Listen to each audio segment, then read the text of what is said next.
Padre, mi nombre es Víctor, soy cubano y profesor del Centro de Formación Profesional de Saber.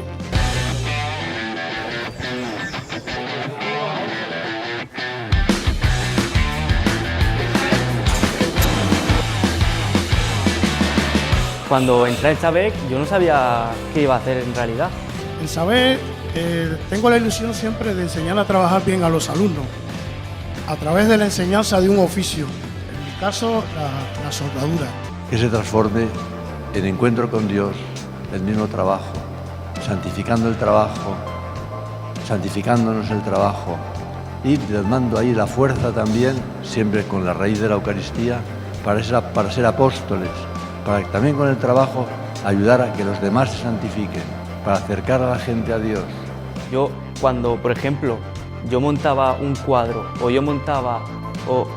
solo soldaba 2 pletinas, yo decía, lo he hecho un poquito mal, voy a hacerlo de nuevo. Hasta que no me quede bien, no me voy a cansar.